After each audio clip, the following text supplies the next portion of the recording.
meus amigos, tudo bem com vocês? Pastor José Francisco J. Silva, se vocês desejarem. Queridos, como eu sempre digo, prazer extraordinário estar de volta aqui no nosso canal para mais uma lição. Pois é, lição de hoje, lição de número 2, e é claro, a mesma traz aí um título maravilhoso, falando sobre a deturpação da doutrina bíblica do pecado. Para ser mais exato, a deturpação da doutrina bíblica diante do pecado com toda a propriedade. Vamos falar sobre isso. Diga-se passagem, é uma lição muito importante. Mas antes de começar, deixar aqui pautas, aplicações para os nossos lindos e perfumadas professoras do nosso ministério e amigos que nos acompanham aqui no canal com toda a propriedade. Meus agradecimentos. Primeiro a Deus, porque sem Ele nada disso seria possível. A Ele a honra, a glória, o louvor e a exaltação para todo sempre. Depois aos nossos professores aí, é claro que são motivos e razões pelos quais nós voltamos. Também meus agradecimentos a vocês, claro. Nossos lindos e perfumados líderes aí à frente da nossa EBD Adelve, Deise, Ricardo, as secretárias que os ladeiam aí, nossa irmã Luciana, nossa irmã Célia, beijo no coração de vocês, nosso pastor presidente, pastor José Carlos, muito obrigado, Deus abençoe sua vida. Pois é, e é claro, não posso deixar de agradecer a vocês que nos acompanham aqui no canal. Pois é, vocês que nos acompanham, são inscritos, e aqueles que não são inscritos, aproveita para se inscrever. Bom, eu venho aqui na verdade pedir aquele seu like com toda a propriedade, e até costumo dizer, a presença de vocês me fortalece, mas quem fortalece o canal é o seu like. Pega esse dedo abençoado, já deixa um like. Não é inscrito? Se inscreva, acione o sininho, fique conosco. Vai ser um prazer ter a tua companhia aqui até o final. Então, como disse na semana passada, já chama a turma aí, senta no sofá, prepara a pipoca e vamos para mais uma lição. Vamos lá, lição de hoje, como já disse para vocês, ela traz aí o título, a deturpação da doutrina bíblica do pecado. E como acabamos de frisar aqui, diante do pecado. Pecado esse que está muito, mas muito avultado, principalmente não só na nossa sociedade, mas a nível de mundo, Ou seja, o nosso planeta Terra está aí sendo maculado, vilipendiado com toda a propriedade pela essência do pecado, principalmente nesses últimos dias onde a onda da lacração tem se avultado de forma assustadora. Pois é, imagens que são verdadeiras aberrações são tidas como normais, são tidas como culturais, e imagem onde apresenta o modelo da família, o pai, a mãe, uma criança, está tudo errado. Pois é, estamos vivendo num mundo totalmente louco, como eu costumo dizer, ou seja, estamos vivendo uma esquizofrenia geral a nível de mundo.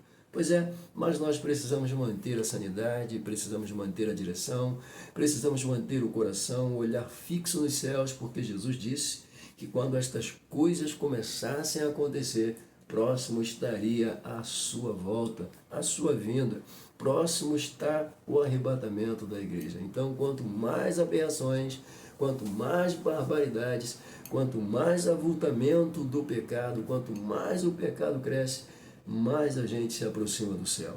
Então aqui fica já um alerta. Quando essas coisas começarem a acontecer, olha para cima, Jesus está voltando, não perca o foco, fique ligado, ok? Bom, vamos para a nossa lição, que é o que interessa, Bom, o texto áureo da nossa lição, ele está pautado aqui em Romanos, capítulo de número 3, versículo de número 20, e diz-nos o seguinte: por isso, nenhuma carne será justificada diante dele pelas obras da lei. Olha que coisa interessante, Nenhuma obra da carne vai ser justificada diante de Deus. Não adianta querer fazer caridade, ter o coração bonzinho, se lá dentro a essência do pecado macula a tua espiritualidade. denegride a tua imagem diante do Todo-Poderoso. Não adianta. Então, nenhuma carne será justificada diante dele pelas obras. Pois é, continuando, porque pela lei vem o conhecimento do pecado. Porque pela lei vem o conhecimento do pecado. Não adianta, né? Os homens querem aí surrupiar as leis, querem mudar as leis, mas a lei, ela tem aquela coisinha dentro dela que é a correção daquilo que está errado. Então a lei acaba mostrando o que precisa ser seguido, obedecido, seja ela a lei bíblica ou seja ela as leis instituídas pelas sociedades.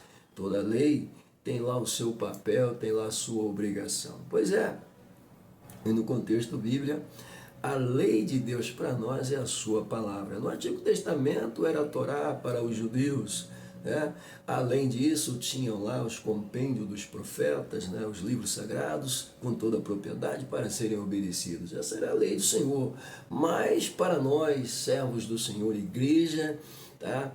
A nossa lei continua sendo a palavra de Deus com toda a propriedade, a graça salvadora de Jesus, a fé que nutrimos, a esperança que temos e a obediência que é muito importante. Então isso para nós é fundamental, ok? Vamos lá, continuando aqui, a nossa verdade prática diz o seguinte: o pecado de Adão arruinou a humanidade. Olha que coisa, que tenso isso aqui, né? O pecado de Adão arruinou a humanidade, arruinou, literalmente. Nós estamos vivendo hoje aí uma ruína assustadora por conta dessa situação ocasionada por Adão. Pois é, se Adão soubesse o que ele iria causar no mundo, ele teria obedecido, né? Mas vamos lá. Contudo, Jesus Cristo pode regenerar eficazmente o pecador. Claro, ainda bem que temos Jesus para regenerar, para restaurar, para trazer de volta o homem perdido ao altar da adoração. Pois é, ainda bem que temos Jesus. Nenhum líder religioso nesse mundo tem o poder salvífico de Jesus, né? Não tem, não tem. Nenhuma escritura aparentemente sagrada tem o avultamento que a Bíblia tem. Não tem, não. Não adianta querer comparar livro tal, livro A, livro... Não adianta. A Bíblia é incomparável. E é por causa dessa imutabilidade incomparável que alguns loucos não conseguem entender a sua veracidade. Tem aí até sugestões, né, de pessoas descabidas, sem conhecimento, sem noção da veracidade da Bíblia, dizendo que a Bíblia precisa ser reescrita. O sangue de Jesus tem poder. Quem é você para falar isso? Mas vamos lá. A nossa leitura diária aqui, senhoras e senhores, traz para a gente aquelas descrições maravilhosas. Na semana passada eu acabei ficando bem preso, mas muito preso na leitura diária. Vamos lá. A nossa leitura diária, eu tomei a liberdade também, como fiz na semana passada, de colocar aqui algumas observações. Vamos lá. Pecado é transgredir a lei de Deus. Pecado é transgredir a lei de Deus. É a primeira apresentação aqui, né? Pecado é transgredir a lei de Deus. Aí eu coloquei do lado uma perguntinha: o que é transgredir? Né?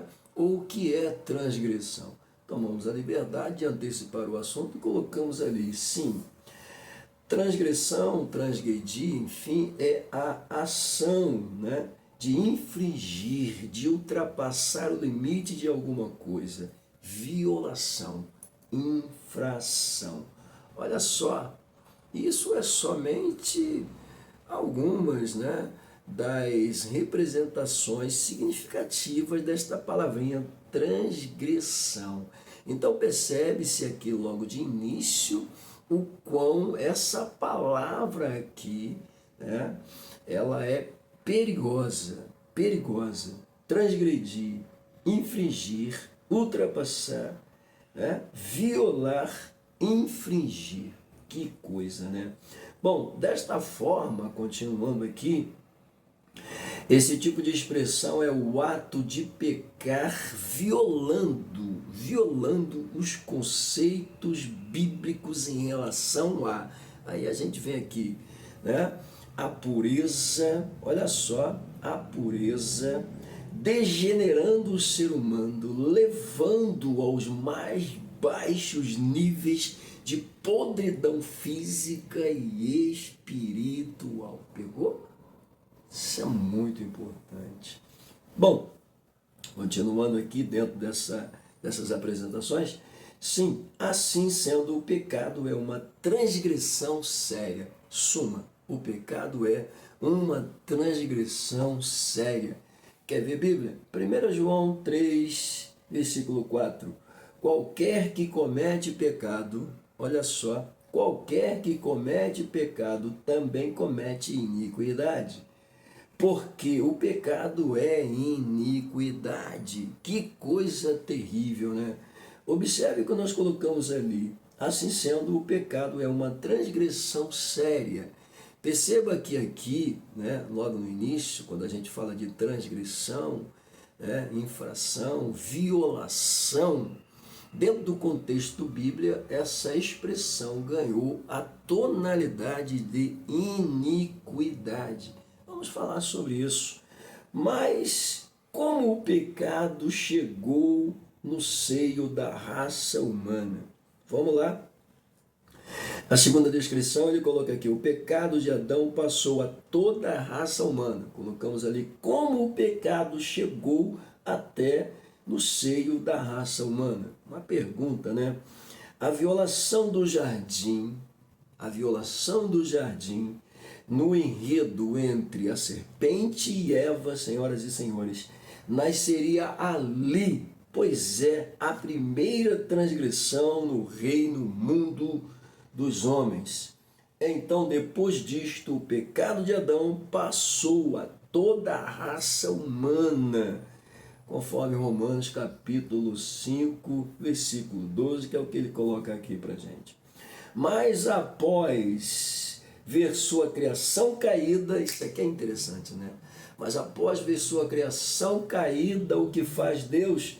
Deus apontou, olha só, um meio de resgate. Onde que a gente vê? Gênesis 3,15.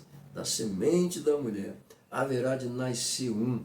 E esse que vai nascer da semente da mulher, ele vai pisar na cabeça da serpente. Pois é, está escrito lá, dá uma lida. Pois é, vale a pena. Vamos lá, esse resgate tornaria, olha só, melhor, vamos consertar isso aqui, tomaria forma na pessoa do Redentor. Quem é o nosso Redentor? Sim, claro, Cristo. Veja bem, em Cristo o pecador, perceba isso aqui, o pecador torna-se uma nova pessoa, uma nova criatura, ou seja, nós colocamos aqui em evidência a palavra transgressão, que veio a se tornar violação, que veio a se tornar iniquidade, que entrou no seio da raça humana, né, bagunçando ali a sanidade de Adão e Eva, mas ao mesmo tempo encontramos aqui o nosso Cristo como aquele que veio restaurar a humanidade perdida no pecado. Bom, vamos lá. Isso é só para você ter uma ideia do que a gente tem aqui dentro dessa leitura diária. Bom, esse resgate tomaria forma, como já disse, em Cristo, o nosso Redentor. Mas vamos lá. Após resgatado por Jesus Cristo, salvo, olha o que a gente precisa fazer. O cristão precisa praticar uma coisinha chamada santidade. Eu gosto muito de falar sobre isso, porque santidade a gente sabe que está acoplado aí ao sentido de separação. Pois é. Só que quando a gente faz uma análise mais profunda, nos apropriando aí dos originais, a gente acaba descobrindo, que santidade não é só separação, é separação, dedicação e consagração. Perceba a seriedade dessa palavra, e é uma coisa que precisa ser praticada por cada cristão. Seguir a paz com todos e a santificação, sem a qual ninguém verá o reino dos céus. Está escrito na Bíblia. Pois é. E continuando aí, o cristão precisa praticar a santidade, pois a mesma é um princípio, olha só, ético e moral, tá? da fé cristã com toda a propriedade. Está escrito aí, ele colocou, né? Está aqui na nossa leitura diária. Primeira carta a Pedro, capítulo de número 1, versículo de número 15. Mesma expressão que nós encontramos em Levíticos, capítulo 11, versículos 44 e 45, quando Deus chama o povo, diz, né, para o povo se santificarem, porque Ele é santo. Essa mesma expressão é usada pelo apóstolo Pedro no Novo Testamento em relação à igreja. Opa, isso aqui é muito bom. Vamos lá? Pois através... Desculpa, deixa eu voltar aqui, centralizar. Ah, sim. Vamos lá. Sim, como cristãos, a prostituição não pode macular tanto a nossa vida quanto a nossa sexualidade. Veja bem, por que eu preciso ser santo, praticar a santidade? Porque aqui, observe que a sexualidade nesses últimos dias tem se tornado uma coisa assustadora.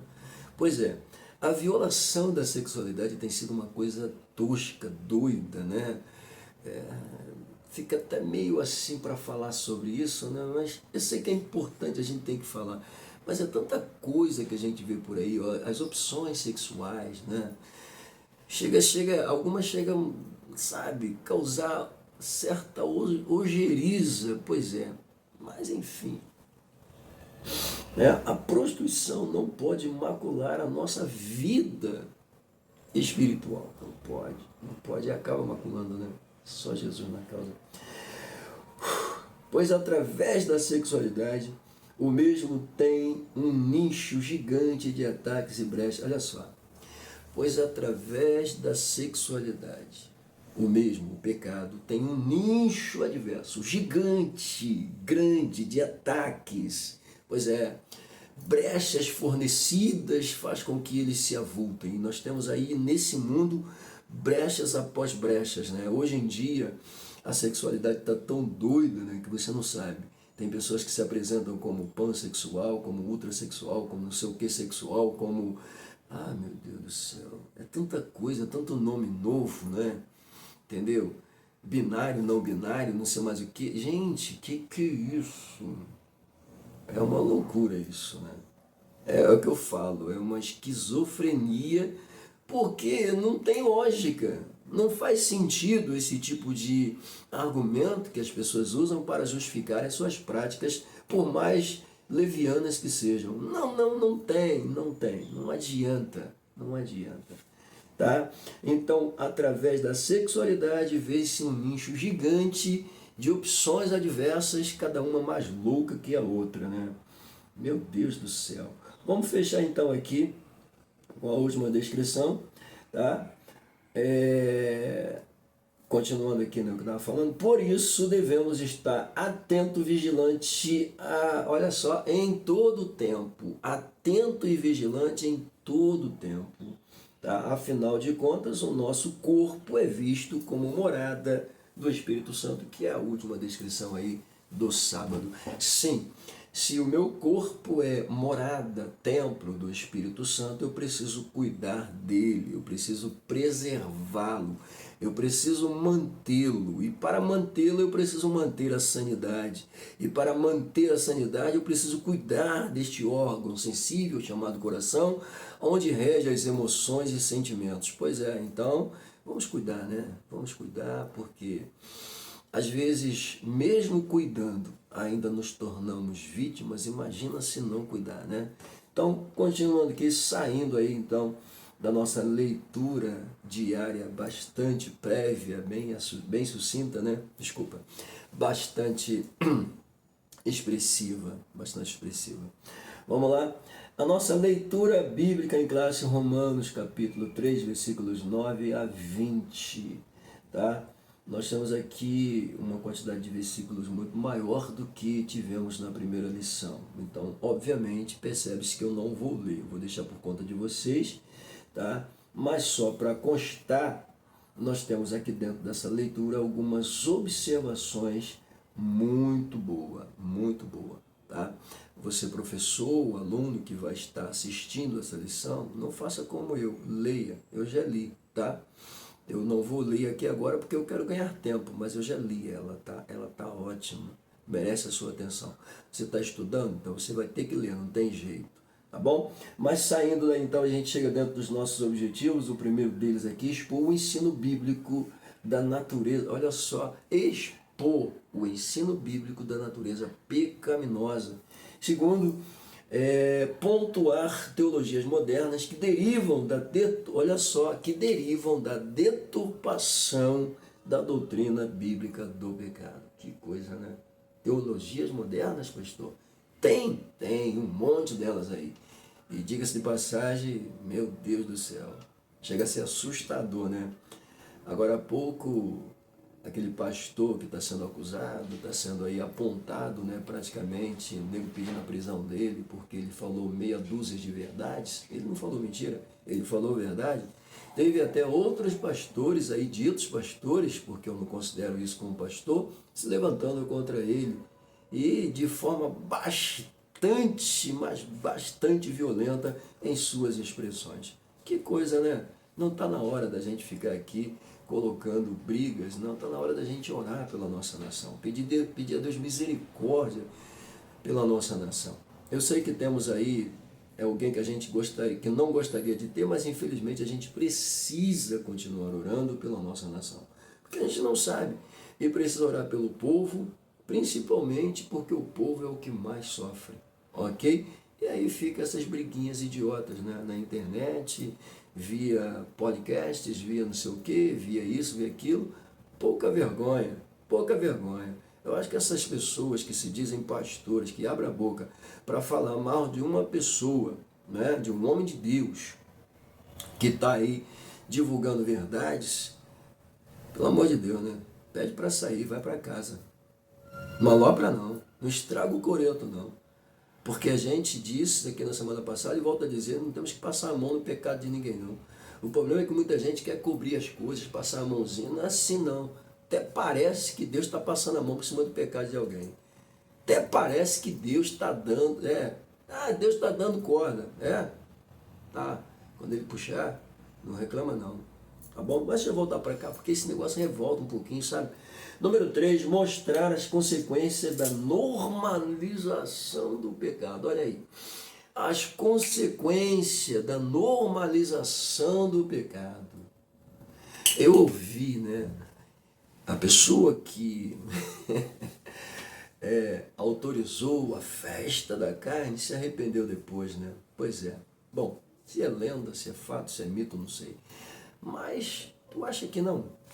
Um cara que autorizou, né, a carnalidade chamada carnaval, será que ele não se arrependeu? Porque o que nós temos hoje?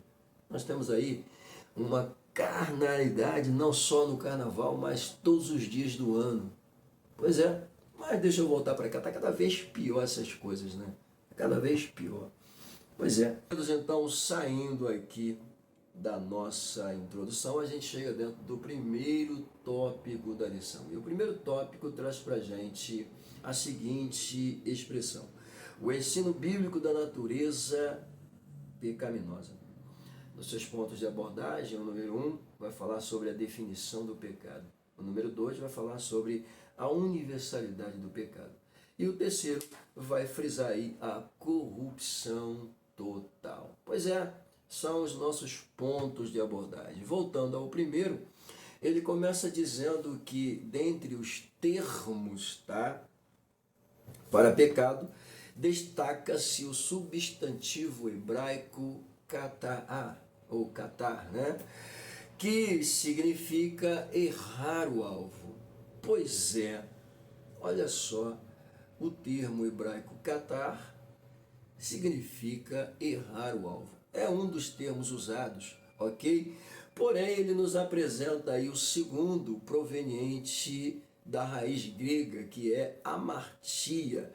Amartia, por sua vez, vai representar o erro moral. Então, vamos lá. O primeiro, kataá, errar o alvo. O segundo, do grego, amartia, olha só, erro moral.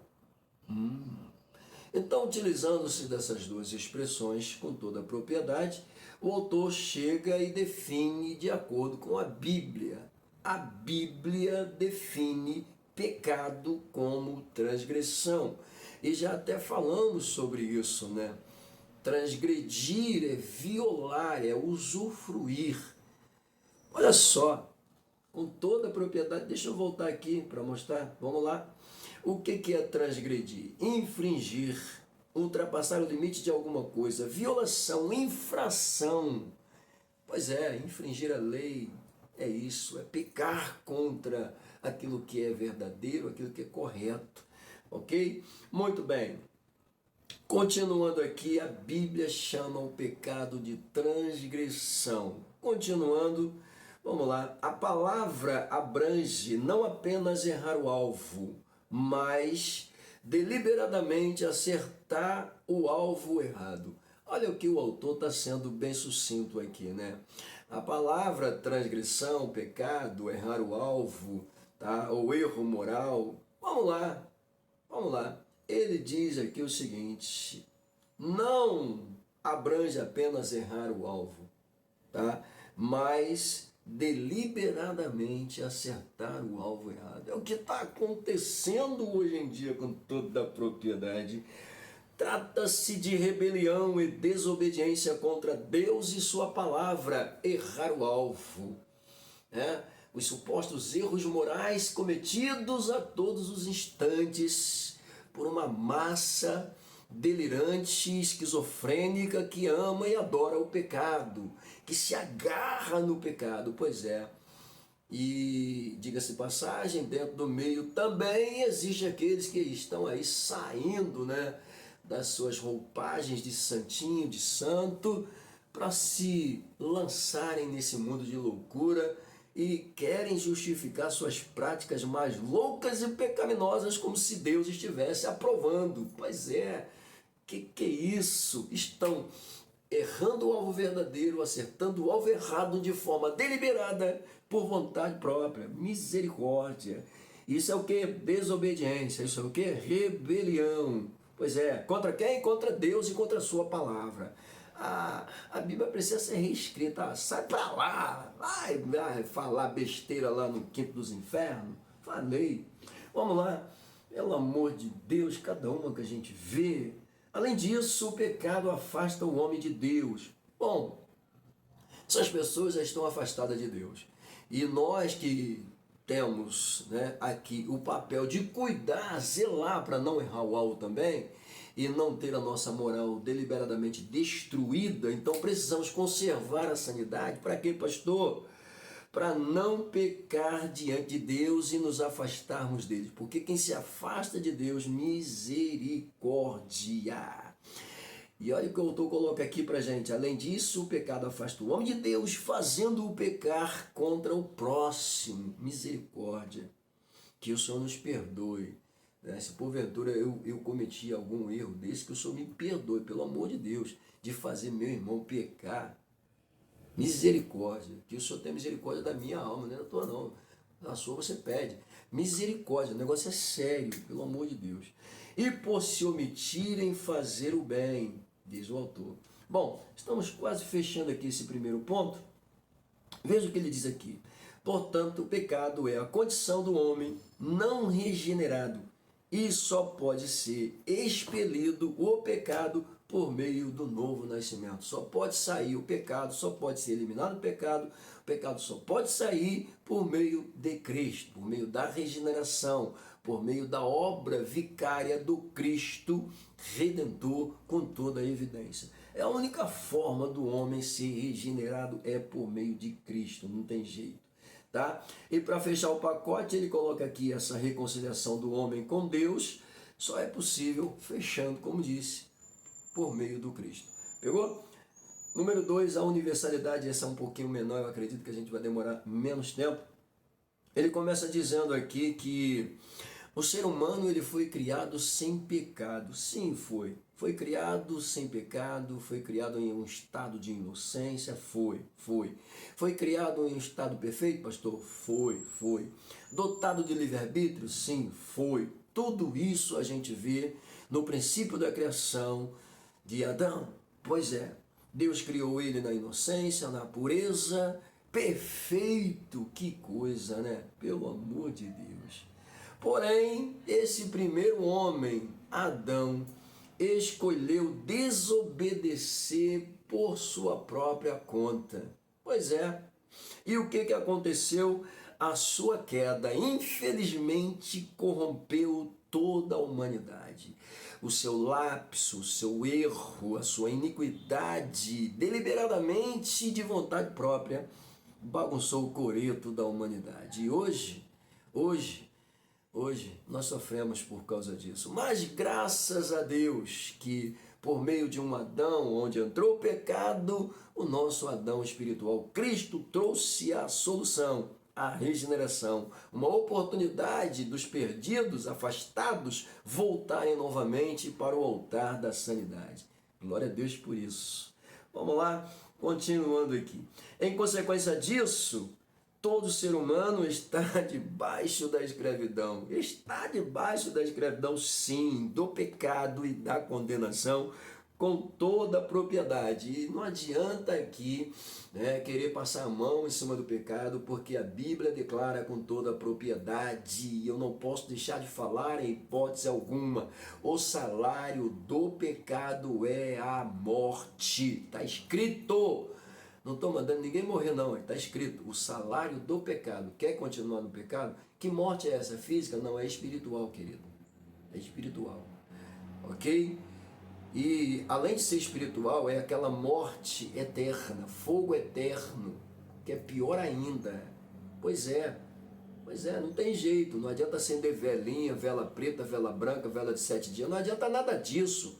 Não adianta ir rezar aquilo, missa disso, missa. Não adianta nada. Ah, porque fulano está no purgatório. Que purgatório? Está lá nos quintos dos infernos mesmo. Se não aceitou Jesus, está lá no Hades, ardendo. E não adianta acender velhinha não. Porque escrito está que ao homem está ordenado morrer uma única vez e após isso o juízo. O que é isso? O julgamento. Tá? Até porque a doutrina desse purgatório, tá? Ela enfraquece o papel redentor salvífico de Jesus. Está dizendo que o trabalho de Cristo não serviu de nada. Não serviu de nada. Falei, pronto. Vamos lá, deixa eu continuar aqui. A cada uma, né? Só Jesus. A lição. Fechando o pacote, ele diz aqui, apesar de corrompida pelo pecado, a natureza humana, apesar de corrompida pelo pecado, a natureza humana pode ser, pastor, pode, eficazmente regenerada. Por quem? Por Cristo, através da sua fé. Então creia, acredite, tá? Você pode ser restaurado, se não é, você pode alcançar a restauração, mas quem é que pode fazer isso em você? Jesus Cristo. Está cansado do pecado? Porque o pecado cansa, sabia? Chega uma hora que você não quer mais, chega uma hora que a tua alma grita dentro de você, ei, psiu, estou aguentando mais. Pois é, e aí quando ela grita dizendo que não está aguentando mais, porque você só te satisfaz a carne, pois é, chega uma hora que a alma grita, ela quer algo novo, ela quer alguma coisa nova. Pois é, e quando chegar isso na sua vida, você se sentir cansado, abraça o Cristo, ele regenera. 3, vamos lá, corrupção total. Eu disse que era menor, né? Mas acabei. Mas vamos lá, aqui no 3, essa já não é menor não, mas vamos ver se a gente consegue deixá-la pelo menos um pouco mais sucinta. A corrupção total é o estado, olha que coisa de corrupção mental. Corrupção total. Sabe o que ele está dizendo aqui? Essa corrupção total já atingiu o quê? O teu estado mental. Cauterizou a mente, querido. Atingiu aqui, cauterizou, já era. Vamos lá. E o que vai ser afetado depois que cauteriza a mente, atinge a mente? A tua moral, 0, baixou. Tá? E a tua natureza espiritual caiu, querido. Pode ter certeza. A corrupção total bagunça o teu estado mental, tá? Viola a tua moral, destrói tua espiritualidade, pelo amor de Deus, e deixa a natureza humana uma coisa horrorosa. É o que você está vendo aí. Isso são pessoas destruídas espiritualmente. A moral já está lá embaixo. mas se acha no direito de impor a lei. Pois é, pelo amor de Deus, o sangue de Jesus tem poder. Que coisa! Quando a pessoa chega a esse estado, né, deplorável, de corrupção total, o autor diz pra gente que nesse aspecto, nesse sentido, tá? A inclinação para fazer o erro é resultado do pecado. A inclinação para fazer o erro, para cometer o erro, para praticar o erro, já é algo normal. Já é algo normal na vida dessa pessoa, tá? Fazer o errado é resultado do pecado. Vamos lá, por causa da queda, todas as áreas de nós, olha só, áreas de nosso ser foram corrompidas. Que coisa, né? Todas as áreas do nosso ser, todas as áreas foram corrompidas. Ok? Olhos corrompidos, ouvidos corrompidos, boca corrompida, mãos corrompidas, pés corrompidos, coração corrompido. Meu Deus do céu! Porque o que você vê é o que atrai, o que você ouve, tá? É o que... Pelo amor de Deus, gente. Bagunça o coreto, né? As más conversações corrompem os bons... Você escuta por onde? Os bons costumes. Deixa eu voltar, né? Senão a gente vai ficar aqui preso. Dá vontade? Pelo amor de Deus. Bom... E mais uma vez a gente volta a falar aqui, né? Somente por meio de Cristo é possível essa regeneração. Ele coloca aqui, ela só pode ser, essa pessoa só pode ser liberta, só pode alcançar a libertação, tá? Do pecado, se for convencida, tá? Pelo Espírito Santo. Vamos lá. Jesus disse com toda a propriedade que enviaria o Espírito Santo e ele convenceria, né, o homem do pecado, da justiça e do juízo. Só ele pode. Se a pessoa não for alcançada dentro dessas três áreas aqui, ele não vai ser convencido jamais que está errado. Então quem é que pode fazer ele ser convencido? O Espírito Santo. Agindo aonde? Na justiça, no pecado e no juízo, mostrando essas três realidades. E se caso a pessoa chegar a reconhecer isso, vai ser regenerada sim. Bom, sem a ajuda divina, senhoras e senhores, né? Sem a ajuda divina, ninguém, digo eu, ninguém pode ser transformado. Ninguém, não adianta ir buscar autoajuda aqui, no livro tal, no livro fulano, não adianta. Sem a ajuda divina, sem a ajuda do Espírito Santo, sem a ajuda do Cristo, não adianta, não existe transformação, ok?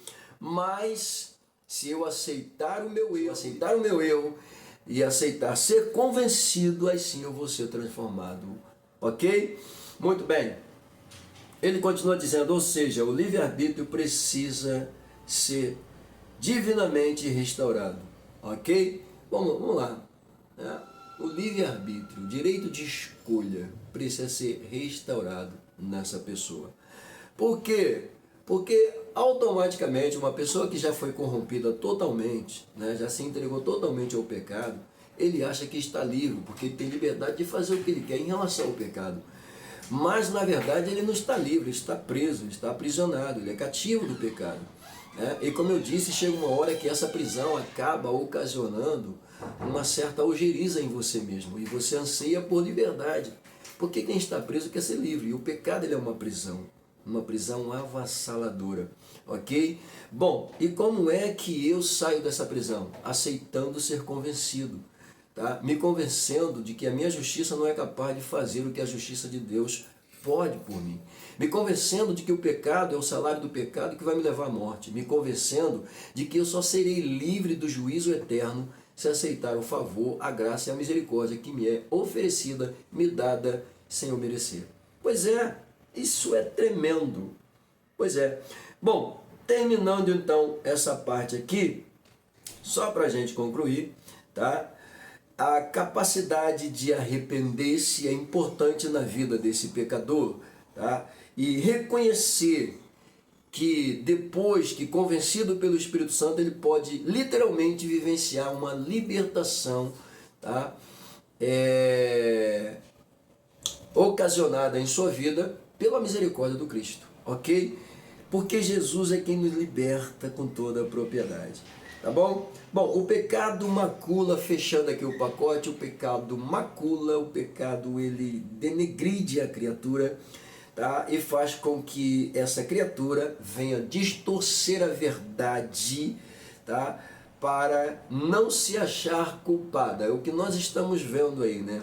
Algumas pessoas, como eu disse, repito, volto a dizer com toda a propriedade, em meio às suas exegeses pessoais, estão aí deturpando as veracidades da Bíblia para justificar as suas práticas em meios ditos cristãos. Pois é, e o que é mais terrível nisso aqui é que essa pessoa, além de estar cometendo um pecado grave, ela está levando outras pessoas a cometerem e a permanecerem literalmente naquele pecado grave. Isso é ruim. Isso é ruim, né? Hoje em dia é o pecado contra a natureza, né? Mas está escrito na Bíblia que os homens, né, amaram mais a criatura do que o Criador. Eles se inflamaram entre seus corpos, entre si, homem com homem, mulher com mulher e vice-versa. Está escrito na Bíblia. Tá? É por isso que alguém está dizendo, tem que ser reescrito. Ai, Jesus, isso é lindo demais. Vamos lá. Tópico de número 2, eu não vou nem dar continuidade, né? Tópico de número 2, as teologias modernas. Vamos lá? Vamos lá. Ponto de número 1, teologia do pecado social. Essa é boa, né? Teologia da libertação. E a última, liberalismo teológico. Vamos ver se eu consigo ser rápido aqui. Bom, teologia do pecado social. A tese do pecado social remonta aos concílios católicos de Medellín, 1968, Colômbia, e Puebla, 1979, México. Pois é, a teologia do pecado social remonta aos concílios, traz de volta a pauta que foi apresentada nesses concílios. Vamos lá. Essa tese defende que o pecado é algo que se constrói por meio de estruturas opressoras, tais como a pobreza, a injustiça e desigualdade. O pecado só existe por causa da injustiça. O pecado só existe por causa da desigualdade. O pecado só existe por causa da pobreza. É. Gente, que mentalidade fraca é essa? Esse povo não lê Bíblia, não? Aí me faz um concílio para tratar sobre isso, alegando que o motivo do pecado é a pobreza? Então é pecado ser pobre? Que coisa, né? E aí, por eu ser pobre, eu vou cometer injustiça? E aí, porque eu não me enquadro entre as igualdades, eu sou desigual, eu sou pecador? Que isso? Falácia, pobreza isso aqui, pobreza de argumento, misericórdia, nada a ver. Mas uma coisa que a gente precisa observar é que muitos, infelizmente ainda no nosso meio, acreditam que a humildade tem que ser mostrada com trapos. Não, não é isso, não é isso, tá? Confunde humildade com pobreza degenerada. Não, não é isso, pelo amor de Deus. Tá bom?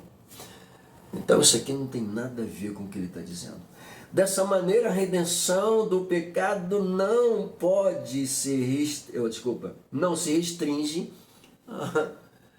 Olha só, dessa maneira, a redenção do pecado não se restringe ao aspecto espiritual, sendo preciso tratar de questões sociais. É incrível isso aqui, gente. Não, é incrível isso aqui. Isso aqui é lindo demais, né? Não pode, só pode ser. Olha que coisa, de maneira a redenção do pecado não se restringe ao aspecto espiritual, sendo preciso tratar as questões sociais. Ué? Então quer dizer, tudo bem, né? Pobreza, né? Desigualdade, injustiça, é social. Então, se eu tratar da área social, eu consigo regenerar esse pecador. Até parece que é assim. Semana passada eu falei muito, né? Deixai a mentira e seguir a verdade. Não, eu falei isso numa pregação. Deixai a mentira e falai a verdade. Segue a verdade, querido. Deixa a mentira, segue a verdade. Foi na gravação, sim. Deixa a mentira, segue a verdade. Então, se o pecado é ocasionado pela pobreza, pela desigualdade e injustiça, obviamente, se eu cuidar do social, eu consigo consertar essas pessoas. Parece quantas obras sociais nós temos aí e as pessoas continuam errando. Quem trata do pecado, quem convence do pecado, da justiça e do juízo é o Espírito Santo, não é a ação social de ninguém, não. Não é a Associação dos Alcoólicos Anônimos. Até dá jeito, até conserta algumas pessoas. Mas o que faz essa pessoa ser regenerada, veja bem, regenerada, restaurada, ela vai arrancar de dentro de si aquilo que a fazia pecar, é o Espírito Santo que faz isso. Falei. O pecado deixa de ser tratado no nível da moral e passa a ser considerado no nível econômico e social. Que coisa horrorosa, gente. Olha só esse tópico aqui, a teologia do pecado social. Vamos lá. Se as pautas é pobreza, injustiça e desigualdade, então eu tenho que cuidar do lado social para poder consertar essas pessoas. Eu tenho que atingir a área econômica para cuidar dessas pessoas. Então, se eu trabalho dentro do nível econômico, dentro do nível social, eu vou conseguir tirar essas pessoas da desigualdade, vou consegui-las tirá-la da pobreza, que é um dos temas tão falados, né? Tão avultados, pelo amor de Deus. E elas vão deixarem de serem injustiçadas, estão consertadas. Não precisa da regeneração do Espírito Santo. Não precisa serem convencidas de que são pecadoras. Mas a Bíblia diz: todos pecaram e destituídos estão da glória de Deus. Independente de ser pobre, ser rico, ser negro, ser branco, ser baixo, ser alto, asiático. Enfim, todos pecaram e estão fora. Estão destituídos, estão afastados. Se não se convencerem do seu pecado, se não se convencerem do seu erro, querido, leva a mão não. Leva a mão não, tá? Não leva a mão não, mas não tem céu para tu não. Não tem restauração econômica não. Não tem restauração social não. O negócio aqui é Cristo. Pelo amor de Deus. Cada coisa, né? Vamos lá. Deixa eu pegar isso aqui. Olha o que ele diz aqui. A mudança de ênfase do pecado original, natureza humana, para o pecado social, estrutural. Mudança. Vamos mudar aqui, porque quando eu falo de pobreza, de injustiça, de desigualdade, quando eu acoplo aqui que eu posso consertar por meio de uma economia, por meio de uma área social, uma obra social, né? Então, o que eu faço? Eu separo o pecado original do seu estado de natureza humana, que ocorre lá no Éden, por conta da desobediência de Adão e Eva. Eu tiro isso aqui e coloco como natural, cultural, estrutural. A estrutura. Mas por quê? Porque a estrutura é pobre, porque a estrutura é desigual, porque a estrutura é injustiçada. Tadinho. Todos pecaram e destituídos estão da glória de Deus. Pronto, é isso. Que é isso, gente? Cada coisa. Essa lição é boa demais, hein? Forte. Pelo amor de Deus. Olha o que eu coloco aqui. Está começando a entrar dentro do que eu acabei de sentir aqui agora, olha só. Então deixa-se de se enfatizar a causa para explorar os sintomas. Vamos lá, vamos tratar aqui. Vamos sentar aqui no meu divã. Vamos lá. Deita aí, vamos tratar. Vamos cuidar. Eu não vou ser pastor agora para cuidar de você, eu vou ser coach, vamos cuidar aqui da área estrutural. Vamos lá. Uh, Jesus do céu! Meu Deus do céu! Então, quando eu começar a cuidar dos sintomas, quando eu começar a tratar os sintomas, porque eu estou vendo aqui o pecado natural como uma doença, né? Deixou de ser pobreza, deixou de ser injustiça, deixou de ser desigualdade para ser doença, né? Pelo amor de Deus. Poxa vida. Vamos lá. Olha o que ele diz. A partir daí, resolver as questões da ordem social é visto como uma solução para o problema do pecado. Né? Vamos lá. É o que eu falei agora.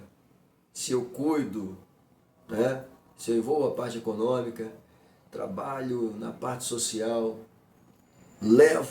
tiro da natureza do Éden para a estrutural, eu consigo resolver os problemas. E quando eu faço isso, resolvendo o problema do pecado na vida dessa pessoa, eu simplesmente estou deturpando o ensino da Bíblia. E aí eu volto a dizer, não adianta dizer que é pobreza, não adianta dizer que é desigualdade, não adianta dizer que é injustiça. Porque isso aí existe em todos os lugares. E a Bíblia é muito clara, quando diz com toda a propriedade, o salário do pecado é a morte. Todos pecaram e destituídos estão da glória de Deus. Enganoso é o coração do homem. Engana-se quem pensa desse jeito. Porque a Bíblia não tem por inocente aquele que comete o pecado. A Bíblia não tem por inocente quem abraça o pecado. A Bíblia não tem por inocente quem ama o pecado. Escrito está, João disse, aquele que ama o mundo, o amor do Pai não está nele. Não adianta. Aquele que ama o mundo, o amor do Pai não está nele. E vamos melhorar. Olha o que ele diz ainda. Aquele que diz que ama a Deus. Eu amo a Deus. Ama a Deus, né? Eu amo a Deus. Mas pratica o pecado? É mentiroso. Falei. Vamos lá, número 2. Teologia da libertação. A teologia da libertação tem afinidade com as ideias socialistas de Karl Marx. Rapaz, esse Karl Marx é terrível. Terrível. Mas olha só, a teologia da libertação tem afinidades com o socialismo de Karl Marx. Esses dias eu estava vendo aqui esse podcast, né, de um dito cristão interrogando um jovem cristão evangélico, protestante, né, conhecedor da palavra, e esse elemento também dito cristão, tal, mas que era a favor do socialismo. Foi interrogar o rapaz. Tadinho, levou só de lapada. Coisa linda ver aquele jovem dando lapada. Pá, corte reto. Coisa linda. Ai, meu Deus do céu. Essa teoria busca libertar o oprimido das estruturas opressoras da sociedade. Busca, mas desde quando tu já viu? Vem cá, nossos irmãos lá na Venezuela, o povo venezuelano está liberto? Está oprimido, né? O que querem fazer com o nosso Brasil é liberdade? É opressão. Porque só funciona para um lado, não funciona para o outro. Desde quando o socialismo, mancomunado com o comunismo, prestou para alguma coisa? Vê a diferença aí das duas Coreias, Norte e Sul. Meu Deus do céu, uma parece o... Que coisa, um mundo assustador, espantoso. Dá até vontade de você ir para lá. A outra, tu sente até medo de chegar perto daquilo. Pelo amor de Deus. Tem até uma peliculazinha, uma série muito bonitinha, né, dos coreanos, né? não sei o que o amor escolheu, esqueci o nome agora, que conta a história das duas Coreias, né? De um casal que se conhece, um é da Coreia do Norte, o outro é da Coreia do Sul. Aí você vê a diferença das duas Coreias ali com toda a propriedade. É isso é uma verdade. Mas não é por causa da películazinha que eu estou dizendo isso aqui não, é porque realmente é uma diferença absurda. Uma é linda e a outra é feia. Bom, enfim, deixa eu voltar para cá. Pousando no amor, lembrei. Vamos lá. Bom, ele nasce na década de 70 com Gustavo Gutierrez, Peru, e Leonardo Boff, Brasil. Ou Leonardo Boff. Para eles, o estudo teológico não deve estar centrado em doutrinas bíblicas para libertar o homem do pecado, mas na negação social para libertar o homem da injustiça social e econômica. Que coisa, né? Olha o que essa teologia da libertação alega aqui pra gente. Ela não deve ser encarada como um estudo teológico, tá? Não deve estar pautada dentro desse estudo teológico, ou seja, dentro da doutrina da Bíblia. Não. Porque para libertar os homens, a gente necessariamente não precisa da Bíblia. Está escrito aí. É quase a pauta que vimos, né? Pois é, enquanto a de cima apresenta a pobreza, a injustiça e a desigualdade, aqui a da libertação diz que não precisamos estar centrados nas doutrinas bíblicas para que o homem venha a ser liberto do pecado. É só saber tratar com eles dentro da área social, econômica e cultural que isso pode ser corrigido. Mais uma vez a gente vê aqui a Bíblia sendo colocada de lado, ou seja, é a deturpação da doutrina bíblica em relação ao pecado. Muito bem. Vamos lá. Desse impulso, olha que coisa, desse impulso dessa teologia liberal, surgem cunhos emancipatórios de gênero, transexualidade, de sexualidade, homossexualidade e de raça. Pois é tão comum hoje em dia falar sobre isso, né? Tão comum. As redes falam direto, as mídias falam direto sobre o homossexualismo, sobre ideologia, sobre gênero, sobre raça, né? Pois é, tá muito comum hoje em dia. E cada uma das apresentações que a gente vê dentro dessas áreas, algumas chegam a ser estarrecedoras, né? Principalmente quando se fala de raça, né? Querem denegrir a imagem do negro de qualquer jeito, dizer que o negro é mal visto, que o negro é isso, que o negro é aquilo, que o negro não, a sociedade não gosta do negro, que não sei o quê. Gente, pelo amor de Deus. Quando não é o negro, é a mulher, é a feminista. Meu Deus do céu. Antes era o negro, a mulher, agora é o homossexual. Eu falei na semana passada e volto a dizer. Cara, eu não tenho nada a ver com a liberdade, com a opção de sexual de ninguém, não. Cada um faz o que quer, o corpo é de vocês fazem o que vocês quiserem. Quer ser homem, seja homem, quer ser mulher, seja mulher. Tá tranquilo, fica à vontade. Quem vai dar conta não é você, não sou eu vou dar conta dos meus pecados, eu vou dar conta da minha vida. Cada um vai ser julgado segundo as suas obras. Eu vou ser julgado segundo as minhas obras. Se eu vou ser julgado segundo as minhas obras, né, o apóstolo Pedro diz... Se o julgamento começa por nós, o que será daqueles que estão lá fora, que ainda não conheceram Jesus, que querem continuar vivendo suas vidas pecaminosas, que querem continuar vivendo suas libertinagens, que querem continuar cometendo seus erros, torpezas, violando a natureza, querem continuar? O que será deles? Bom, cada um vai dar conta de si. O julgamento vai chegar, tá? E não é aquele lá do Supremo, não, é de Deus, tá? Porque aquele ali de Supremo é terreno. Nossa, aqui é Supremo inimaginável, incomensurável, que é o de Deus. Que engole aquele dali. Porque ele é o advogado dos advogados, ele é o juiz dos juízes, ele é o Senhor dos senhores, ele é Deus dos deuses, ele é tudo. Ah, pelo amor de Deus.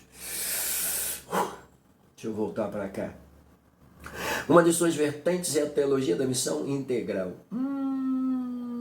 O grande impacto dessa influência é que a fé cristã é reduzida à militância política, socialista e marxistas. Meu Deus do céu, gente. Eu preciso explicar isso aqui. As militâncias de hoje, literalmente, né? E a gente vê aqui dentro do nosso cunho, né? Muita gente, pelo amor de Deus. Eu fico horrorizado com o que eu vejo com supostos pregadores pregando literalmente essa teologia. Pior que tem. Eu volto a frisar aqui o cara que atacou o Valadão. Pelo amor de Deus. Um pastor.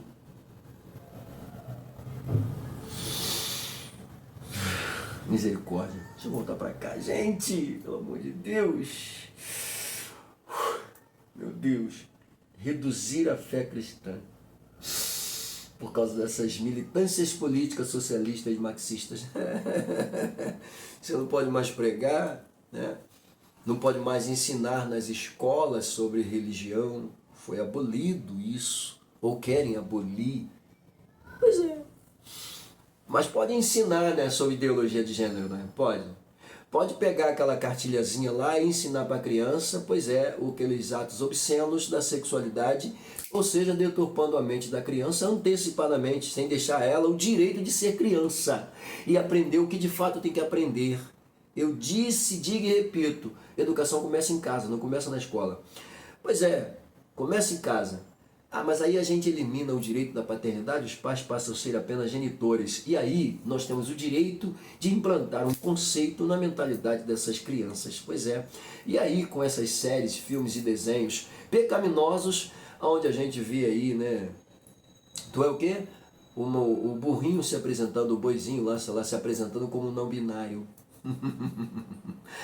O desenho aí apresentando aí, poxa, Jurassic Park. Pelo amor de Deus, gente. Pelo amor de Deus. O sangue de Jesus tem poder.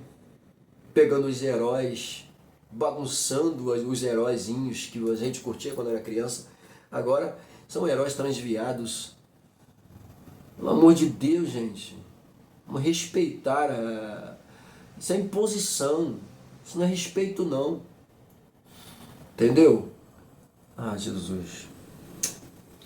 Chega, dói o coração da gente. Meu Deus, Jesus, me ajuda.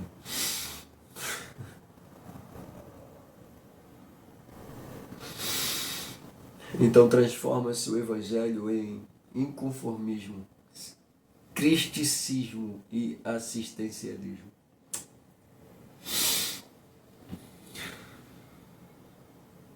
Dói, né? Número 3. Liberalismo teológico. Vamos lá. Deixa eu voltar. Após a reforma protestante, floresce o liberalismo teológico. Sim. Depois da reforma protestante, né, veio esse liberalismo teológico, onde a razão é colocada acima da revelação divina. A razão é colocada acima da fé. É por isso que a gente não vê, né, mais aquele avultamento espiritual, até porque muitos, né, que a gente ainda consegue ver estão servindo aí de escárnio, de motivo de zoação, de zombaria. Por quê? Porque não conseguem encarar essa realidade. Vamos lá, como resultado disso, a inspiração, inerrância, infalibilidade e infalibilidade das escrituras são questionados. Olha o que ele coloca aqui, gente. Por causa dessa teologia liberal, tá? A inerrância da Bíblia, a inspiração da Bíblia, a infalibilidade da Bíblia são questionados. Como que isso acontece? Isso acontece, eu falei aqui, né, em aula anterior, sobre o pastor que abriu a porta para um seminário e os supostos professores bagunçaram a mente dos cristãos que estavam estudando ali, colocando na cabeça deles caraminholas. Pois é. dizendo que você podia até beber, fumar, que céu e inferno são coisas e invenções. Não tem? Tem sim. Tem sim. Tá? Então é isso. Fruto de uma teologia liberal, bagunçando a sanidade da Bíblia. Milagres sobrenatural são mitos, não são reais. Isso é tudo invenção. Mas quando o milagre acontece, quebra qualquer coração. Vamos lá. A doutrina da fé, o autor volta aqui a citar o que ele disse na aula anterior, passa a ser reinterpretada e ressignificada. O que é isso? Vamos fazer uma reinterpretação, porque o que interpretamos até agora está tudo fora do contexto. Pois é quase quando surgiu aquela teologia, né, da regressão, do movimento G12, do movimento célula. Tá? Quem pratica aí, cada um vai dar conta de si, problema de vocês. Mas o G12, né? Vamos lá, teologia da regressão aqui. Fazia o elemento regredir, aí o elemento saía dali transformado, dizendo que o que ele aprendeu é tremendo, tremendo. O que aprendeu lá é tremendo. Só sabia falar isso. É tremendo. Tudo que eu aprendi até agora, meu Deus, não era nada. Eu aprendi tudo agora. Miserável. O sangue de Jesus tem poder na tua vida. Tu falou, levou 20 anos, 30 anos na igreja, 10 anos na igreja, e depois que passou por uma lavagem cerebral, vem dizer que agora que tu aprendeu tudo, na verdade tu nunca aprendeu foi nada. Essa é a verdade. Hein? Nunca prestou atenção em nada. Aí vem dizer, agora que é tremendo, é tremendo. Tremendo. Jesus me ajuda.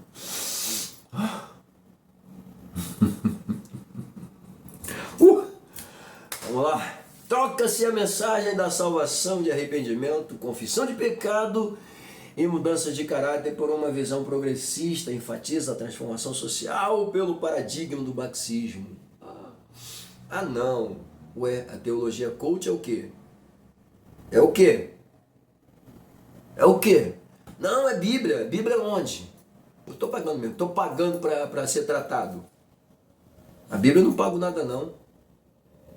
Eu não pago para ouvir uma mensagem de transformação. Quer? Sangue de Jesus tem poder, meu irmão. Falei. Quero nem saber. Vamos lá. Assim o pecado é relativizado. Relativiza-se o pecado. Gente, não é assim. Não tem nada a ver, não. Vem cá, vamos tratar disso aqui. Vou te ressocializar. Deixa eu reinterpretar as coisas para você, tá? Eu vou te dar um significado novo daquilo que você achou que era. Não era, tá? Você estava enganado. Você agora vai ouvir uma mensagem nova. Vamos tratar de você. Deixa eu cuidar de você. Meu Deus do céu! Bom, queridos, então, saindo aqui do 2, a gente chega no tópico de número 3, a normalização do pecado. Aqui nós temos, então, a crise ética moral, né? Bom, deixa eu só pontuar para vocês no primeiro tópico aqui, subtópico, né? Em termos gerais, ele vai falar sobre os valores que regulam a conduta de uma pessoa. E isso chama-se ética. Pois é. Olha só, os valores que regulam a conduta de uma pessoa chama-se ética. E a prática desta ética vai ser denominada de moral. Pois é. É a primeira apresentação que a gente extrai aqui, tá? Dessa apresentação do autor. Na segunda apresentação que ele coloca pra gente aqui dentro dessa pauta, é sobre a nossa concepção de obediência, tá? Aos princípios bíblicos. A nossa concepção de obediência aos princípios bíblicos refletem o nosso caráter de cristão com toda propriedade. E aí ele continua dizendo, porém, tá? O conceito deturpado do que a gente já viu até agora, tá?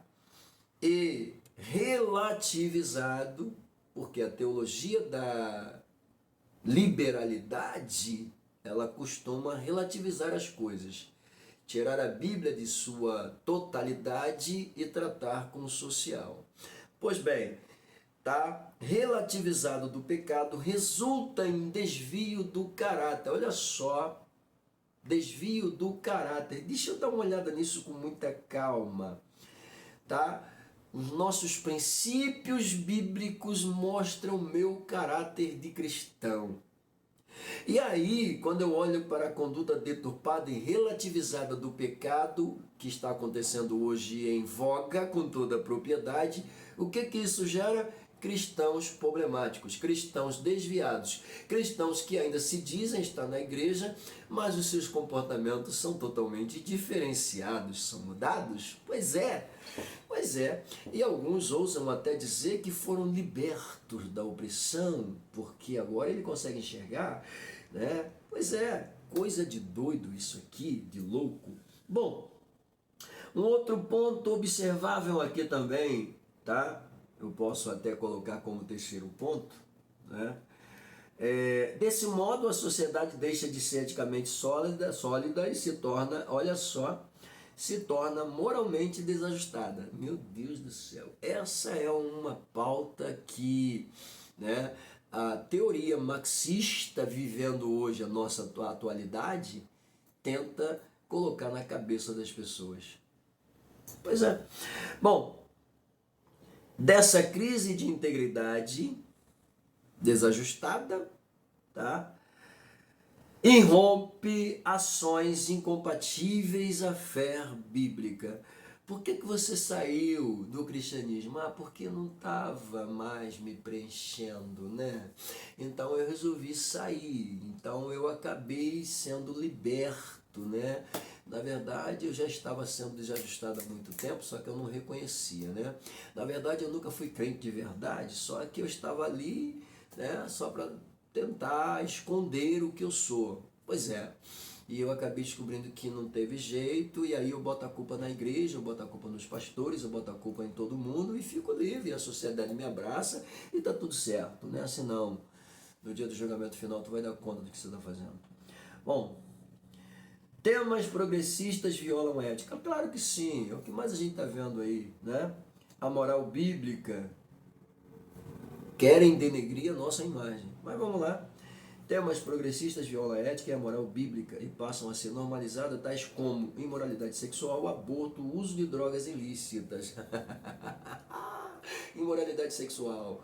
Não é pecado levar as criancinhas para assistirem. Não, não é pecado ver uma barbárie daquela. Não, não é pecado. Mas é pecado. Vou mostrar uma foto aqui de uma família, o pai, a mamãe e as crianças indo para o parque passear, fazer um piquenique. Esse é um conceito, esse conceito de família, né? Essa pauta progressista. Pelo amor de Deus, esse patriotismo, meu Deus, sangue de Jesus tem poder. O que esse povo quer? Misericórdia, deixa eu ter dois, pelo amor de Deus. Eu vou. Vamos lá. Imoralidade sexual foi uma das últimas apresentadas no ponto 1, né? Nós dividimos aí em partes aí. Vamos lá! Aí ele ainda falou do aborto e falou das drogas ilícitas, que agora, né, a liberação das drogas é o que está sendo tratado aí, né? Vamos liberar logo tudo de uma vez, tá tudo certo, pronto, acabou. Misericórdia. Vamos lá. Quais são as pautas da imoralidade, pastor? Número 1, a deturpação da doutrina. Número 2, banalização da sexualidade. O que faz a deturpação da doutrina? Bom, favorece o avanço da imoralidade sexual, sim. Deturpar a Bíblia favorece, tirar a verdade de cena, favorece o crescimento do pecado. Favorece o crescimento do pecado. Ok? Banaliza a sexualidade. A suposta regra é, em defesa da liberdade de decisão sobre o corpo, banaliza-se o sexo pré-conjugal e extraconjugal. Banaliza-se o sexo. Você pode fazer sexo antes de casar. Pode fazer sexo antes do casamento, sim. Isso é o quê? Fornicação. O que a Bíblia diz? Ficarão de fora. Extraconjugal, o cara é casado, tem uma mulher fora. Adultério, ficarão de fora. Ui! Dói na alma. Vamos lá. Normaliza-se a homossexualidade. É normal. Calma aí. Eu disse que eu respeito a opção sexual. Agora, aceitar a prática, não. Porque se eu cometer um erro, você não vai aceitar. Vai dizer que está errado. Ok? Então, da mesma forma que se eu cometo o erro, se eu infringo a lei, cometo uma infração e você diz que eu estou errado, então automaticamente eu não posso aceitar uma pessoa que se diz certa na sua prática. Ela está certa, ela vai dar conta dela. Mas, obviamente, não estou dizendo aqui que eu não amo as pessoas, pelo contrário. Pelo contrário, para mim são pessoas que merecem muito mais atenção, um certo cuidado até com toda a propriedade. Ok? Mas, vamos lá. Normaliza-se. Bom, a doutrina da castidade é vista como opressora, né? Doutrina da castidade. Que é isso, gente? Menina, você ainda é virgem. Ah, que isso? Vai fora. Rapaz, tu é virgem ainda? Sou. Que isso? É doido. E sabe que eu vejo bonito, né? Quando o cristão, né, ele diz assim, não, só depois que a gente casar. Isso é bonito, mas é feio, é cafona para aqueles que estão lá fora. O que é isso? Violação da castidade, sexo antes do casamento. Ficaram de fora. Nesse aspecto, o afrouxamento da moral. Olha aí, o afrouxamento da moral. Mais uma vez, essa palavra volta aqui. Bom, o ensino da ideologia de gênero e a erotização da infância promovem luxúria e claro que promove, claro que sim. O que a ideologia de gênero quer ensinar? Não é isso? Licenciosidade para as nossas crianças? Se sexualizarem logo cedo, saber o que é, o que não é? Não é a cartilha assim, não é isso? Não era isso? Pois é. Ué, isso é o quê? Violação da inocência da criança. Ah, sangue de Jesus tem poder. O pecado é tolerado, e vou mais além, não é tolerado somente na sociedade, não, porque isso aí a gente já sabe que é. Está sendo tolerado dentro da igreja, né? Tem líderes espirituais sabendo o que está acontecendo, mas não está corrigindo, não está fazendo nada. E ainda diz assim, deixa, porque aí a gente vai perder. De que adianta? Vai perder de um jeito ou de outro, meu querido. Então não vai conseguir levar essa mão para Jesus do jeito que ela está, não. Ela vai ir para o inferno do jeito que ela está. Então é melhor consertar. Se não gostar, porque nunca foi crente, se desviar e se for para outra igreja, não adianta, não adianta. Não adianta. Ah, pelo amor de Deus. O negócio é a gente ensinar para esse povo que santidade é uma coisa que exige separação de tudo que é pecaminoso. Que santidade é uma coisa que exige dedicação a Deus em todos os sentidos. Que santidade é uma coisa que exige consagração das nossas vidas todos os dias. E é claro que a gente não faz isso todos os dias, mas deveríamos fazer.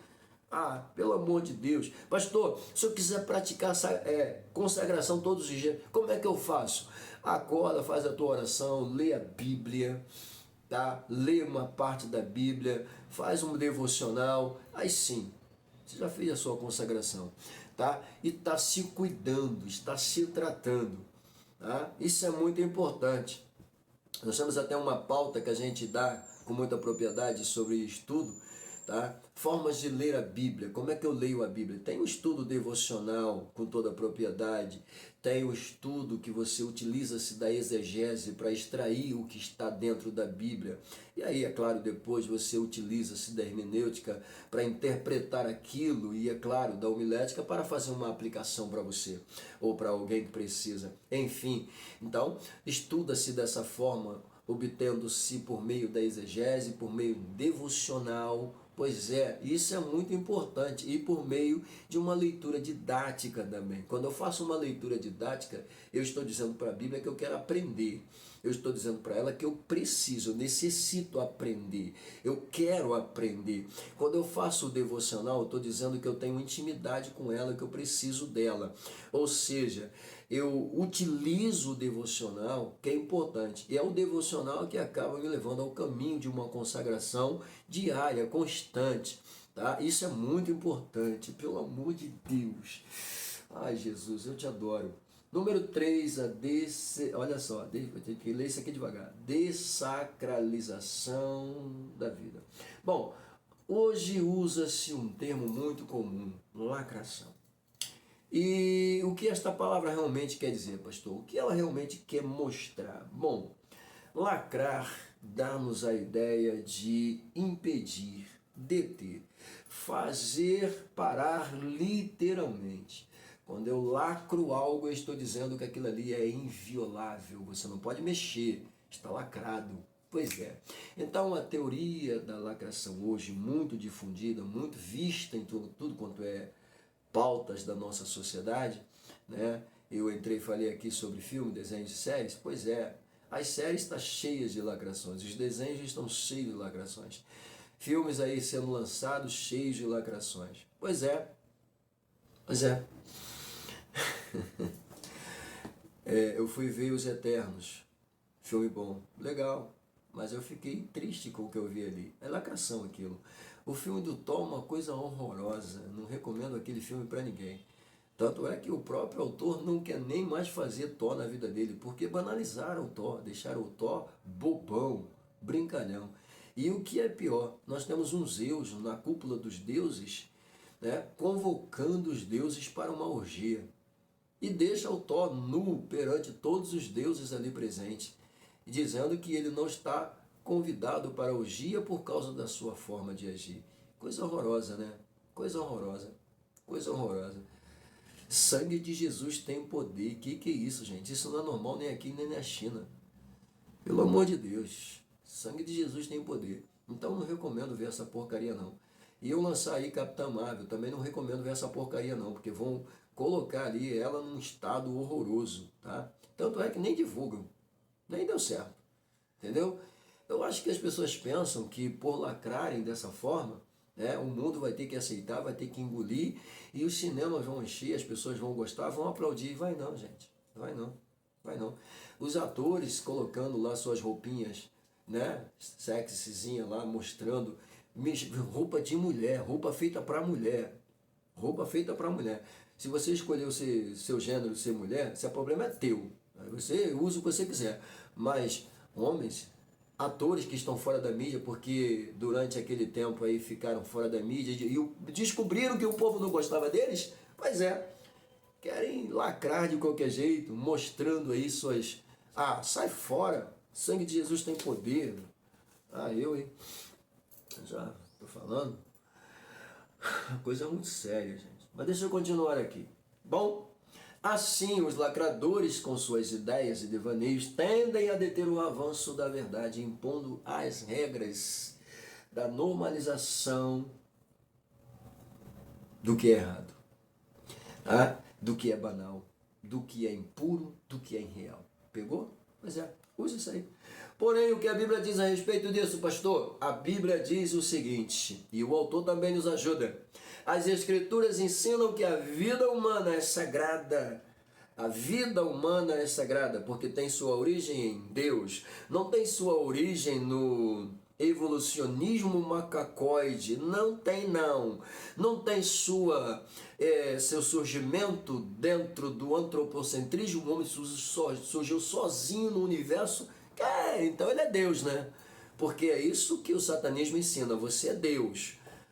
Você não precisa de Deus, você já é Deus, né? Ah, sai fora. Pelo amor de Deus. Ah, falei. Que isso, gente? Eu não estou atacando ninguém, só estou falando. Mas vamos lá. As Escrituras ensinam que a vida humana é sagrada. Tem sua origem em Deus, divina. Gênesis 1, 27. Né? Não, 26, né? Somos um homem conforme a nossa imagem e semelhança. 27. E Deus os criou macho e fêmea. Bom, mas se a vida é vista como inviolável e deve ser valorizada, nós temos aí vendo dentro da sociedade a vida sendo vilipendiada por lacradores, sacradores e etc. O autor coloca algo aqui pra gente muito importante, né? dizendo que a vida é inviolável, deve ser valorizada. Por que que ele coloca isso aqui? Porque até agora que a gente viu, né, na maioria das coisas apresentadas aqui, das pautas apresentadas aqui, há uma vulgarização assustadora sobre a vida e sobre o pecado, com toda a propriedade e até mesmo das escrituras.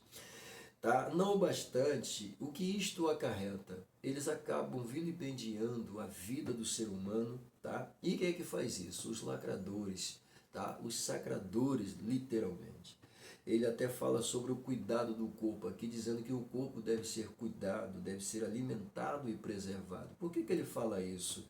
Porque hoje em dia, espantosamente, assustadoramente, a gente vê a vulgarização do pecado em todas as faixas etárias, pois é, estão atingindo as crianças, os adolescentes com uma força assustadora, nossos jovens de forma tremenda, em todas as áreas. Gente, é uma coisa de doido isso, tá? E o que isto acaba acarretando, pastor? Acaba fomentando essas ideologias que desprezam com toda a propriedade a sacralidade. Sacralidade aqui agora é o sagrado, tá? Ou seja, desprezam o sagrado e a própria vida humana acaba cunhando aí essa banalização em sua realidade. Ele continua dizendo, sim, propala-se a autonomia incondicional, propala-se, olha só, a autonomia, né? Fala-se da autonomia, propaga-se a autonomia. O que essa autonomia fala, pastor? Ele continua dizendo sobre o próprio corpo, sem as devidas limitações éticas e morais. O corpo é meu, eu faço com ele o que eu quero. Ele colocou para a gente, o slogan é, o meu corpo, minhas regras. Isso é o que esses lacradores fazem com toda a propriedade. O corpo é meu. Se eu me sinto uma mulher no corpo de um homem, o corpo é meu. Quem decide sou eu. Não é nem a ideologia, né? É o corpo é meu. Tudo bem, o corpo é seu. Você pode se sentir o que você quiser. O problema é que uma nota de 10 reais nunca vai ser 100 reais. Por mais que ela diga, eu não sou 10 reais, eu sou 100 reais. Ela vai continuar sendo 10 reais. Entendeu? Coca-Cola nunca vai ser Fanta, não tem jeito. A Fanta é amarela, a Coca é preta, não tem jeito. Não tem jeito, só se tu botar corante lá na Fanta lá. Mas mesmo assim ela vai ficar com gosto de Fanta. E aí? Pois é, querido. Mas vamos lá. Meu corpo, minhas regras. O corpo é seu. E ele continua dizendo, o slogan meu corpo, minhas regras, reivindica, tá? O pseudo-direito. Pseudo. Não é que a pessoa tenha, não. É um pseudo. Parece um direito. Querem ter um direito, forçam o direito, tá? De a pessoa usar drogas, prostituir-se, abortar, cometer suicídio e a eutanásia. Né? Pseudo-direito, meu corpo, minhas regras. Se eu quiser mantê-lo vivo, eu mantenho. Se eu quiser drogá-lo, eu drogo. Se eu quiser prostituí-lo, eu prostituo. Se eu quiser colocar ele onde eu quiser, eu coloco. O corpo é meu, as regras são minhas, eu faço com ele o que eu quero. Pois é, meu Deus do céu. Só que a Bíblia diz o seguinte para nós cristãos, que o corpo é templo do Espírito Santo e não deve ser profanado. Pegou a visão, crente? Então, crente que está lutando para que o seu erro seja justificado, nada se justifica diante de Deus, tá? As nossas justiças diante de Deus são como trapos de imundícia. Ou seja, por mais que eu tente me justificar diante dele, eu não vou conseguir, porque a justiça de Deus é reta, é correta, é verdadeira e exige de quem o obedece, de quem o segue, tá? Pauta tais como santidade, obediência com toda a propriedade. Pegou? Vamos lá. Nosso corpo é templo do Espírito Santo. Ok? Então, se o meu corpo é templo do Espírito Santo, eu não posso pegar esse corpinho aqui de forma proposital, lançá-lo no pecado. Até posso, tenho livre-arbítrio para isso. Mas se eu sou crente de verdade, se eu quero o céu, se eu quero a Bíblia, se eu quero Deus, eu tenho que cumprir a regra dele, a regra da Bíblia, não a minha regra. Pegou? Muito bem, e aí a gente chega dentro da nossa conclusão. O autor fala aqui que a relativização do pecado, que restringe a solução de pautas sociais e prejuízos da moral, por sua vez, o exclusivismo moral em detrimento de causas sociais igualmente não retratam a fé cristã. Sim, tudo que nós acabamos de ver aqui sobre relativismo das coisas, sobre liberalismo das coisas, meu Deus do céu, nada disso está em acordo com a fé cristã. Pega a visão, tá, crente? Nenhuma dessas coisas apresentadas aqui, as teologias apresentadas aqui, os argumentos apresentados aqui, marxistas, socialistas, não, tá? Que menosprezam a autoridade da Bíblia, estão de acordo com a fé cristã. Mas ele diz aqui, apesar de a igreja não ser apocalíptica nem insensível às desigualdades sociais, o mal primário a ser combatido é o pecado inerente à natureza humana. Sim, o mal primário aqui é o pecado. A gente precisa combater o pecado. E é por combater o pecado que nós somos vistos, atacados, sem pena. Ok? Muito bem. Uma vez regenerado pela fé em Cristo, o crente repudia a injustiça contra o próximo, sim. A igreja atuante é aquela que ainda milita na terra contra a carne, o mundo e o diabo, o pecado e a morte. Sim, nós estamos aqui como militantes, tá, da fé em prol da razão bíblica, da sanidade, da espiritualidade, com toda a propriedade. Ok? Que Deus te abençoe. Espero que esta lição sirva aí de pauta, né, de ajuda, porque nós estamos aí dentro de um trimestre bastante complexo, né? Eu tenho visto muitos dos nossos irmãos professores, né, dizer que a lição está difícil, mas a gente procura aqui, né, de alguma forma ajudar. Tá bom? Então que Deus te abençoe. Até a próxima. Um beijo no coração. Pastor José Francisco ou J. Silva, se vocês preferirem, se sente honrado por estar aqui lecionando a vocês mais uma vez. Amém. Beijo no coração.